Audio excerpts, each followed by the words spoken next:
Good evening. I'm Hörgandalur and welcome to Churikua.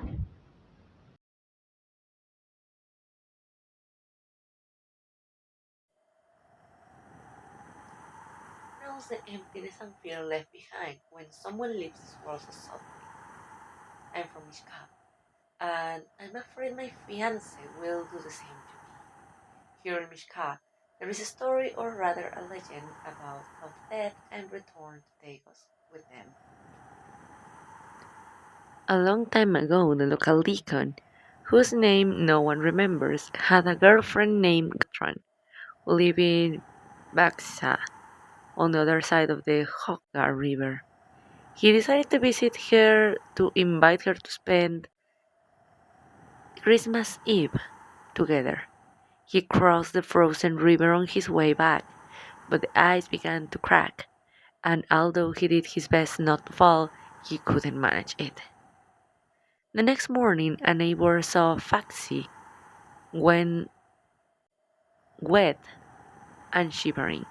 Upon recognizing him, the neighbor went to the river bank and found the neighbor went to the river bank and found the deacon dead, with a wound on the back of his neck caused by the ice, and he showed no signs of life. They sent word to Mishka and buried him at the vicarage. But since the river had twinned,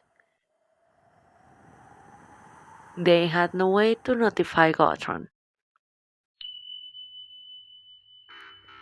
They agreed upon they arrived. Gotron was anxious, waiting for her beloved to arrive. Even though he was covered, she knew it was him.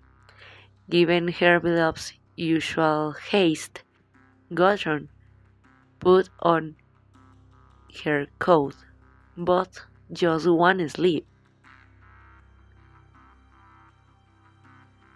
She climbed onto the horse and noticed something strange. Her beloved was cold and extremely quiet. She assumed that riding so late and over such rugged terrain had forced him into this state. As they leaped over a hill, Gotron caught a glimpse of the back of her beloved's neck and saw something that made her blood run cold. A wound, barely visible in the darkness, but there it was. The moon fades, death rides. Don't you see a white spot on the back of my head? Garn, Garn? My beloved, answer me. Tell me, why do you call me Garon when my name is Gotron? Gotron? He didn't answer. Her blood ran cold and she didn't know what to think. She realized she had to do something about it, that she had to find a way to escape. When they reached Mishka, he spoke again. Wait here, Garn, Garn, while I take Faxi, outside the cemetery fence.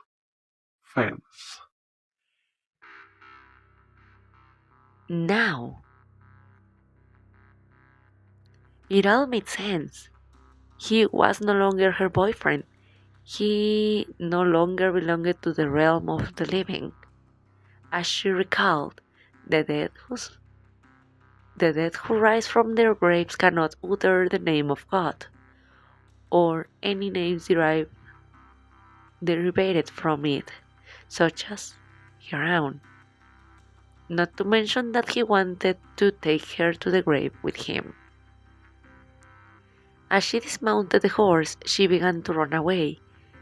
He grabbed her by the sleeve to stop her, but he had grabbed the sleeve she hadn't managed to pull on yet, causing her to slip and fall into a grave. Seizing the opportunity to escape, she ran with all her might to the bell, ringing it and calling out to all the neighbors from hell. and calling out to all the neighbors for help. They learned what had happened and confirmed her suspicions. He had passed away. No one slept that night. She took refuge on the farm.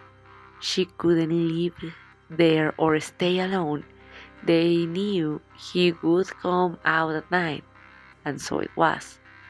As the sun set, the deacon returned. A neighbor managed to contact a sorcerer who, upon arriving, sought out a large boulder, uprooted it, and as night fell, placed it in the grave along with some prayers so that it would remain fixed and he could not escape. The deacon was finally able to rest in peace. That torment lasted 2 weeks. Gudrun was unable to recover from such torture and lost her sanity.